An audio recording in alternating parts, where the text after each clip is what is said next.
Welcome into the Paul Farrington Show. Paul joined alongside Jack Weinberger and Robert Ziggy Ziegler out in California, and producer Zach Bloomquist, the best in the business. He is that three in a row? With us here. That's three in a row. Yeah, it's three in a row. That's a record over the past 6 months or something. Is that producer Zach is locking in as the season approaches? Zach's back.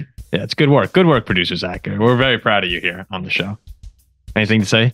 I got to work Friday. I'm sad about it. Well, that's all right. Most people have to work on Fridays. It's understandable. I get it. All right. So we have two more of the division previews remaining here. The NFC South and the AFC South are left today. We'll be covering the exciting NFC South featuring the Atlanta Falcons, Tampa Bay Buccaneers, Carolina Panthers, and the New Orleans Saints. Probably my most hated NFL team, actually. The New Orleans Saints, even more than the Packers, more than the Bears. The Saints from those, that 2009 season. That's it for me. I had enough of them from then on, but we'll be covering them today. We'll try and do it as fairly as possible. Ziggy, I don't think you don't really understand the hatred of Viking Saints, do you yet? You didn't become a fan, like a true Viking fan during that time of animosity. No, it's a little bit later, but I have my own reasons for despising the Saints. You have your own gripes. Okay, remember to like, comment, and subscribe to our channel. You can also become a member by going to the homepage or clicking on the link in the description and hitting join to become a member. We'll have fun giveaways and sorts of competitions during the season. And of course, you can always listen on audio if you can't catch us on YouTube, where we primarily live. We primarily live on YouTube, but Spotify, Apple Podcasts, that's all available to listen to our show. And you can also check out the store, paulfarringtonshow.com, for some really cool shirts if you're interested. Cheap. Can I just say something crazy? Please. It remains, we've got 56 members now. We're sort of steadily on the way up, but it's unbelievable to me that there are 56 people who are just like, yeah, I'm going to give you guys a few bucks a month, support the show. We like what you're doing. Like that kind of support, Jack was complaining in the group chat that we had to do the NFC North or NFC South show a little bit.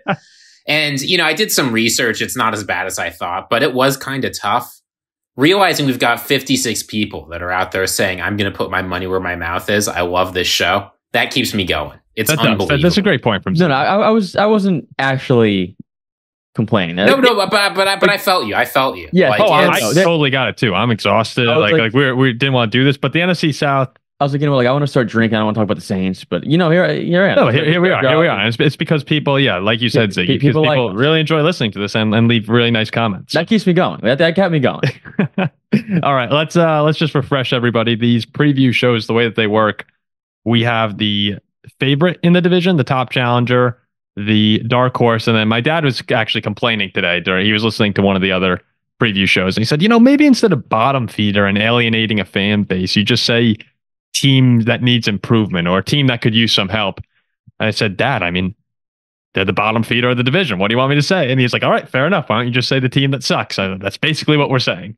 So in the NFC South, I don't know if the Steelers suck. No. I know. I was joking about that. But in the AFC South or AFC North, I'm sorry, I would say they're the bottom feeder. Like the Vikings, I don't think the Vikings suck.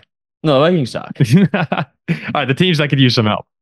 We'll go with that. This is the problem we've run into is in other divisions, the problem has been finding, it seems that there's not a team that clearly sucks. In the NFC South, there's 3 teams that I want to put down there. Honestly, it's the complete opposite of every other division we've done. The whole division in the South sucks, the NFC South. All right, let's dive into this so the NFC South show doesn't become an hour and a half podcast. Make this 20 minutes top. The favorite in the NFC South, the Atlanta Falcons, and rightfully so after signing a top 5 quarterback in the NFL. Ain't that right, Zach? In Kirk Cousins this offseason. So the 2023 Falcons, it was really quarterback ineptitude that sunk them.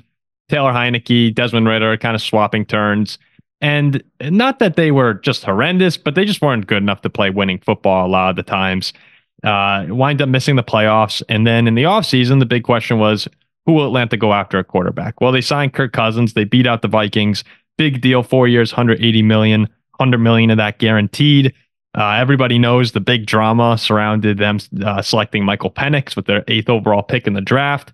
This is a team that had glaring holes at edge rusher and cornerback, and they decided to try and continue to build for the future while also hoping to be competitive this year. It was a weird draft pick. I think you hated it, right, Jack? You came on and you hated it immediately, I thought.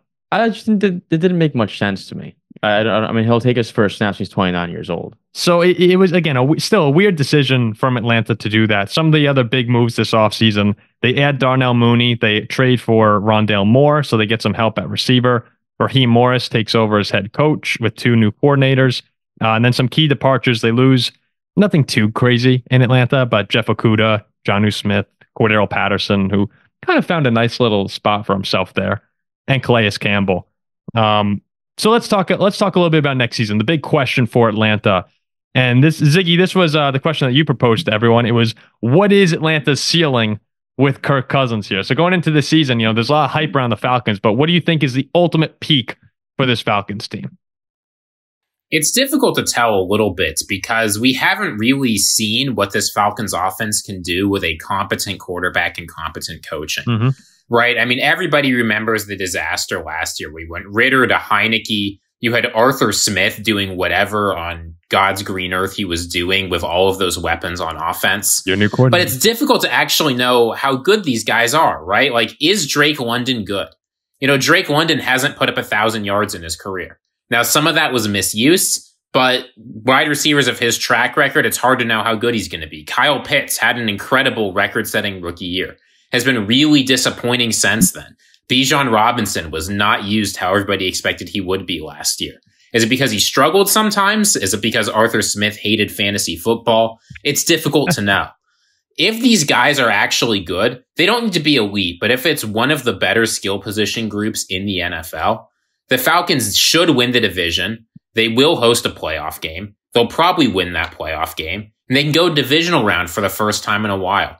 It's hard for me to see with the defense they have, even though they had some good games last year, them really going on to do much more than that. But winning a playoff game is the most success this team has had in a long time. And I think that's why there's so much hype and excitement around them. Yeah, I mean, this is definitely they're minus odds to win the South. It's the best team in the division now with Kirk Cousins. And in a weak division like this, when you have quarterback play that should be significantly better than the rest, you're standing far and clear ahead of the competition. And that's what this Falcons team is going to be. When it comes to ceiling, I do agree with Ziggy. Like, if you win the NFC South, you get an automatic home game. Mm-hmm. A game you'll probably be an underdog in against a team like Green Bay, Detroit, Dallas, Philly, one of those big guys, as unfortunate as that's going to be. But in the playoffs at home, you'll have aspirations to beat anybody. I'd say the ceiling is that divisional round on the road, whether it be San Francisco or whoever else. I don't see him getting past that, but to host a playoff game in Atlanta, which all signs are pointing towards that being the case, and with a chance to see one of those guys come into your home stadium in the postseason, that would be a remarkable year for the Falcons. That's gravy. Yeah. But if you don't win the division, that's a letdown, big time. Oh, hugely. Yeah, that has to be the standard in Atlanta is win the division to begin. And we're going to probably know how this Falcon team will look right out of the gates. They open up versus you guys.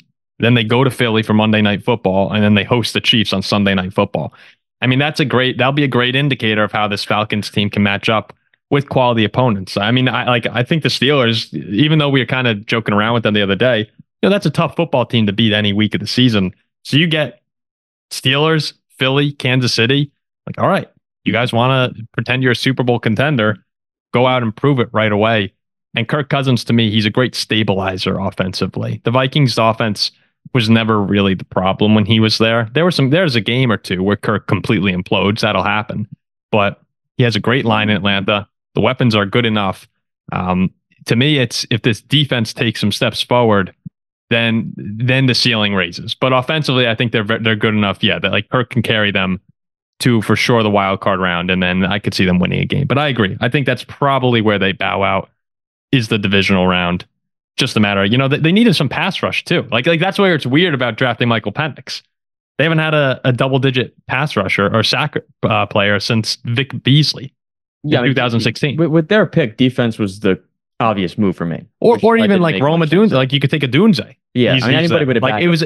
I don't mind Penix. Like I like the planning out for the future more than most people. But when you do see the players who are there, it's like you had your pick of corner, you had your pick of edge rusher, you had a Dunze. That's where it's kind of weird. Any other closing thoughts on Atlanta before we move on to the top challenger? There is a chance for history to be made in the NFC South this year. I don't think a lot of people realize this, but they have a chance to achieve something historic that no division has ever achieved in NFL history. If the winner of the NFC South this year has fewer than 10 wins, it will be the first time in NFL history a division's gone 3 straight seasons without a team winning 10 plus games. Wow, that's like super. So just to put in context, like how bad this division has been, it's so unlikely that in the NFL, in a division, in 3 years in a row, a team's not accidentally good. Like, not even by chance that a team turns out to be a double-digit winner. And honestly, with Kirk Cousins getting older, coming off that Achilles injury, the fact that the teams around the Falcons don't look great and the Falcons have glaring holes, there really is a possibility that this actually happens. So keep an eye out for that kind of history to get made. I guarantee you, if it's looking that way towards the end of the season, that's an ESPN stat that's going to show up, but you'll know you heard it here first. All right. That's a great stat. It's a great stat. Okay, we'll move on to the top challenger now. This is a team that Jack has taken a liking to over the past year and a half or so. The Tampa Bay Buccaneers finished 9-8 last year, won the NFC South, blew out Philly in the wild card weekend, and then they took Detroit to the wire, lost by 8 in Detroit in the divisional round. But if you had told anyone that, outside of maybe Jack, to start the season, they would have looked at you and said you're a lunatic, because the Bucs were, I believe, on ESPN's article that came out, the top 5 teams most likely to get the number 1 pick. I know they were top 5. They might have been 2 behind only the Cardinals last season, and they came out, and Baker Mayfield had a rejuvenating season in his career. It really was the best season of Baker Mayfield's career, not really even close. And this team, top to bottom, has a lot better players than people will give credit to. So this offseason, really the big moves from Tampa, where they re-signed the guys they wanted. They brought back Antoine Winfield on big deal, Mike Evans, Baker Mayfield, Levante David. They really kept the guys that they wanted to, and then let go of guys like Carlton Davis, or traded Shaq Barrett, Devin White, some other key additions. Jordan Whitehead comes over at safety. So this team here, you look up and down the Bucs roster, and there still is a lot of talent. You still got Evans, Godwin at out on the outside. You still have Rashad White, who had a good season. So I want to ask you, and we'll go to you first here, Jack, do you think that there weren't any crazy moves brought into this team? Do you think that Baker, 1, will carry forward the momentum from 2023? And 2, do you really think the ceiling of this team has moved at all from where it was at the end of the 2023 season? And these are my guys. I know you like them. I know you really like them. This team's ceiling is 13 wins. Okay. So I remember I said last year how I didn't think that Baker was as bad as most people did. I think he needed a change of scenery. Cleveland's a black hole. The Panthers are just terrible. I'm gonna give him some decent weapons here, and let's see what he can do. And 9-8 is about what I expected, and I think it's kind of the same. I do too. I don't really see. I think 9-8 could be expected again. Baker's decent. He showed what he can do last year. I don't think his ceiling is that high personally, though. He's got the decent weapons, like you said, Mike Evans, Chris Godwin still there. The South, they probably should have 4, maybe 5 wins, depending on when hosting Atlanta. This team should be an 8 or 9 win team. No reason to think not. Mm-hmm. But again, no signs or no reason to believe they could be really any better than they were. Baker Mayfield was very good last year. He's got to be able to repeat that in order to be 9-8 once again, in my eyes. So I think they should have aspirations for the division. Probably the only team who compete with Atlanta. But nothing better than last season in my eyes. Gotcha. Much as I hate to say it, I like the squad. I'm going to read you a little bit of Baker Mayfield's touchdown to interceptions over the years. Baker. Rookie year, Cleveland, 27-14. His next year, 22-21. Next year, 26-8. Next year, 17-13. And now we're at 28-10. Uh-oh. So if you had to guess based on that track record, Baker Mayfield is up for a stinker of a year, because he has alternated every year between looking like a very good, very talented quarterback, a guy who, let's not forget, brought Cleveland to 11 wins, that's not an easy thing to do, to go into 2019 or 2020 Cleveland, win 11 games. But he hasn't been able to put it together for multiple seasons. On the other hand, things have kept going wrong around him in that alternate year, right? Whether it's injuries or being on the Browns, things have not gone very well for Baker Mayfield and what's happened around him. I'm not sure long term. I like the fact that the Falcons are really doubling down, committing to him, but they want to win games, right? They've got some exciting veterans. As you said, they got a lot of guys on offense. They got rid of some people on defense, but a lot of them, like Carlton Davis and Devin White, Shaq Barrett, were not the players that they used to be. So those aren't the biggest losses in the world. I agree with Jack. I think this is the only team that has a realistic chance for competing with the Falcons in the South. And look, they did a good job playing the Falcons last year. They absolutely, if you beat the Falcons twice, which I think is doable, the division's theirs. Well, you know who they are? They're a team, and they did this last year. I kind of expect it again this year. It's almost like, remember, Jack, you said Ian Book at Notre Dame kind of beat everyone they were supposed to and lost everyone they were supposed to. Yeah. It wasn't exactly that in Tampa last year, but against all the good teams, if you were to say who's good on this schedule, they beat the Packers, and they beat the Packers while they were surging. That was impressive. In Lambeau. Philly and Lambeau. They beat Philly, but that was the collapsing Eagles. Every other game, though, lost to Philly pre-collapse, lost to Detroit twice, lost to Buffalo, lost to Houston, lost to San Francisco. Anyone that you look up and down on that schedule and say, oh, they were good last year, Tampa probably lost to them. If you go back and look, you'd see they did. So I do think that they're good enough to contend with the good teams in the NFC. Like, they played Detroit really close, but that game never really felt out of reach. I never felt like it was that much within reach for Tampa, even though they had the ball down 8, chance to tie it. Kind of felt like Detroit's the whole time. And I see them the same way. They'll be able to contend. They'll be there. They'll be in the mix for a wild card. Never really a threat to be anything more than that. But in the NFL, all you got to do is get in. So anyone in Tampa would sign up for a playoff spot, because you never know what happens once you're in. That's kind of how I view them. Yeah, I mean, like you said, that they're not a fantastic football team, But they're good. They're a decent team, and what we saw last year when it came against the contenders, teams you look at like this team is legit. That limits Tampa Bay's ceiling. They have enough firepower as well, where if they're hot on the right day, like when they played Philly in that first round playoff game, they can surprise some people. The playmaker's good. The playmakers are awesome. He's better than you think. So if they go to Dallas or something in the second round, let's pretend Dallas throws out a stinker like they're kind of prone to. The Bucs were close to playing in the NFC Championship game, so you can't sleep on them. But at the same time, from an outside perspective, it would kind of be a little crazy to say, "Oh, all right, they'll come back and knock down the door this year," since they got their foot in 2023. All right, let's go to the Saints here, the dark horse. This kind of feels like not a great dark horse, but in the division they are the dark horse. So they're running it back. 9-8, pretty disappointing season. The Saints said, we're bringing back Dennis Allen, we're bringing back Derek Carr. Let's do this. And frankly, it's kind of a disaster. New Orleans right now, they're in cap hell, $77.6 million over the cap for 2025 is the projection right now. Not really anything crazy in terms of additions. They bring in Chase Young on a 1-year, $13 million fully guaranteed deal, and Willie Gay joins the squad. In terms of departures, they lost Andres Pete, Jameis Winston gone, and Michael Thomas.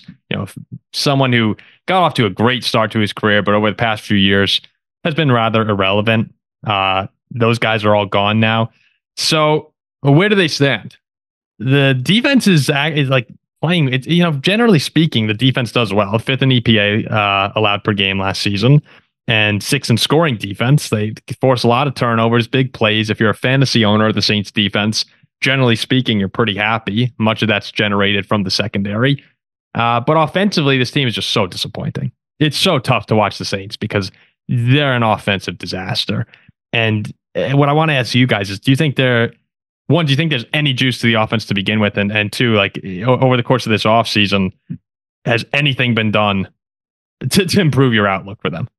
I mean, no, I don't think I see him going even 9-8 again. Derek Carr to me stinks. Could Derek Carr possibly be being underrated heading into the year? I don't think so.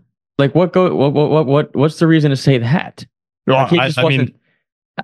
He's a name. I think he's a decent name, of course. I mean, he had his seasons, but I just think I just think he stinks now. I mean, this defense is good. It's probably the best in the South, right? Would you agree or no? Between Carolina, They're so old. It'd probably be this. It is. Well, old. like, right, they're aging. They're kind of washed out. It would be the Saints though. If you were to pick, it probably would be. But it just seems like a bunch of washed up players who used to be decent. I mean, if we have any Saints fans following us, they're probably going to come in here and attack me. But I don't really. Cameron Jordan's 35. Demario Davis is 35. Tyrann Matthews is going to be 32. Like, they might still have for another year, but I just don't. I mean, we saw some of those guys fall off last year, right? Like Cam Jordan went from 8.5 sacks to 2. He was almost useless towards the end of the year. I don't see a whole lot of reason to be super high on these guys at all. I mean, Alvin Kamara, he's good. They have Kamara, Olave, Rashid Shaheed, Cedric Wilson Jr. Those are your weapons. It's just, yeah. I mean, Kamara. I mean, I know Kamara's a big name, but even him, he's not exactly what he used to be, right? I know Kamara struggled with injury last year a little bit, but he started 12 games and he put up 650 rushing yards and 450 receiving yards. Like that, he's not a guy who can carry your offense anymore. What's a silver lining? Let for Saints fans, I'm not happy to do this since I hate the Saints, but if we're, it's easy to just sit here and shit talk the Saints. Yeah, here's the silver lining for the Saints. Realistically, they're only locked into having these guys starting for them for about 3 more years due to the cap. In about 3 years, they'll be able to stop starting Derek Carr. In about 3 years, they'll only have to extend Chase Young to like a 4 or 5 year deal next offseason instead of something longer. Like at this point, I think if you're the Saints, you have to just accept that your team is not a contender. And they've been doing this for many years, right? They've kept restructuring. They've kept pushing money into the future to try and continue to extend that window. And Derek Carr was sort of the last effort. I hope that some reality comes to New Orleans. And I hope that Derek Carr is able to recapture some of that form and play decently. I mean, Chris Olave is one of the most exciting young receivers in the NFL. Yeah, he's awesome. It's not impossible with how dysfunctional things were last year that Derek Carr will be a little bit better. But I don't know. It's going to be a multi-year process just to get this team back to 0. It's going to involve some painful contract decisions. It's going to involve extending guys you probably don't want to extend. Like, I don't think the Saints are very excited to be doubling down on Derek Carr's contract this offseason, but they had to, right? So it's just going to take a couple of years. You hope you can squeak out some good games. Look, the Saints are always decent. They just are. They always win some number of games. And at least you got a cool stadium to play in. Yeah, that's what I got. 7 or 8 games. I mean, they were 9-8 last year. Yeah, they probably win 8 games. I mean, same as the Bucs, which won the division. So I guess they never really know. That's true. The division, we're all expecting Atlanta to be better, but if this is a 9-win division winner, then New Orleans has a shot. Then they got a shot. And Derek, if Derek Carr can somewhat bounce back to what he was just a few seasons ago with the Raiders, then maybe they're good enough to compete in the South. That's the silver lining for this you need Derek Carr to bounce back. Yeah, it's like a decent Derek Carr. Decent Derek Carr, crappy division, and a defense that you hope can hang on for one more season because they do generally. I mean, they don't pressure the quarterback, but that secondary forces a lot of turnovers, and that's something that a lot of teams can't do that. So that's what you got to hang on to if you're a Saints fan right now. Okay, the bottom feeder, a true bottom feeder here, but I think there's some better silver linings for the Carolina Panthers, who went 2-15 a year ago. The results of the Bears-Panthers trade really didn't work out in Carolina's favor after 1 year, where the Panthers trade over that first-round pick to Chicago, which turned into the number 1 overall pick in the 2024 draft. Caleb Williams, DJ Moore went over, another first-rounder in the 2023 draft. Just, a massive haul for Chicago, and Carolina didn't get the results they wanted from Bryce Young in his rookie season. Last in points per game, last in yards per game. I mean, they averaged 13.9 points a game. Doesn't shock. Like that is tough to watch if you're a fan of the Panthers. You turned on those games, and really most of the NFC South, other than the Buccaneers, you watched those games, and it was just like your eyes are bleeding watching that division. But particularly the Panthers One of the big problems they had is just not enough playmakers on the outside. Adam Thielen went over 1,000 yards. But other than that, your second highest receiver on the team was DJ Chark with 525 and Jonathan Mingo. Like there wasn't a lot for Bryce to work with. So this offseason, you got to give Carolina credit. They have a new head coach in Dave Canales, and then Deontay Johnson was traded for with the Steelers. Good move there. They bring in Robert Hunt and Damian Lewis at the guard position. So they made some moves to help out the offense, and I think they did a good job. But they did lose Brian Burns. They lost Frankie Louvu, Jeremy Chin, a couple really big losses to this Panthers defense. So going into year 2 now, go to you first, Ziggy. Do you think the additions that they made offensively, are they enough to help Bryce Young, spark a sophomore leap? I think the Panthers did the right thing for them. I know it sucks watching all those guys on defense leave, especially Brian Burns, who I think is very good. But the Panthers just didn't have the money to both pay him a league-leading contract, which is basically what he got, $30 million a year for not league-leading production, and make things better around Bryce Young. And the fact is, the future of this team, if there is a future for this current iteration, is not Brian Burns putting up 25 sacks in a season. It's Bryce Young developing into a decent quarterback. Now, we've seen what Dave Canales can do in reviving careers, right? He did it with Geno Smith. He did it with Baker Mayfield. Everywhere this guy goes, the quarterback gets better. And although the Panthers, they headlined the offseason last year of a bunch of additions, like, was Adam Thielen ever really going to be that guy? Was Laviska Shenault ever really going to be? We like Adam Thielen on this podcast. No, Adam Thielen was great, but they were getting the Adam Thielen that the Minnesota Vikings decided wasn't good enough, right? Yeah, that's true. That's true. So, I like what they have done in improving the offensive line. You left out an important addition. I think they're swapping Laviska Shenault for Xavier Leggett, who I think has potential to be a really exciting receiver. Yeah, real quick, they draft Xavier Leggett and then Jonathan Brooks, too, the running back out of Texas. So 2 rookies. I mean, Jonathan Brooks by, week 4 or 5 might fully take over that backfield from Chuba Hubbard has just been so disappointing to me. He could take it over week 1. Yeah, he could. He probably should. I mean, I think that between those 2 rookies and then you add in Deontay Johnson, I mean, that's a completely revamped room, a complete upgrade in Carolina. So you got to be happy about that. Yeah, I mean, you guys know my stances on Bryce Young. I think he's terrible. Zach, wait, real quick, Zach, is Jack's microphone coming in well on the mixer right now? Yeah, why? I was just curious. It's a little low in my headphones. So just making sure the whole show wasn't ruined. No. I think it's just because you're deaf. You maybe I'm deaf. Maybe you are deaf. Maybe I am. Who knows? I'm sorry. Go ahead. I don't know if you've ever heard Paul's. I've put on Paul's headphones before. The dude has it at max volume. No wonder why he can't hear. Let's return a thought now. No, I think he's the worst quarterback ever. Yeah, there it was. Bryce Young sucks. Ever. That's a new take for you, Jack. Well, no, Caleb's the worst ever. Bryce Young's the second worst ever. I'm super low on this guy. I mean, I just don't. He's not an NFL quarterback to me. He's really not. But I mean, when you saw the pictures out, he's jacked now. I don't care if he's jacked. But yeah, look, the Panthers. He's in his second year. He's still a young kid. He struggled last season with really nobody around him. And the Panthers hope that he is the future of this team. I mean, next year he'll be coaching youth football somewhere. There it is. But look, they did what they had to do as best they could to help him. They're, in their eyes, their future. I love the Deontay Johnson move. I actually think he's a very good receiver. No, he is. He's a pain in the ass, but he's good. And that's an unbiased take from me even being a Steeler fan. I think he's a very good receiver. Xavier Leggett, I do love. Running back Smith Brooks, that don't really matter, but he's good. I don't like Bryce Young, which is why I don't like this team. But in their eyes, they did all they could to help him succeed to the best of his abilities. At least take a step forward from last year to this year.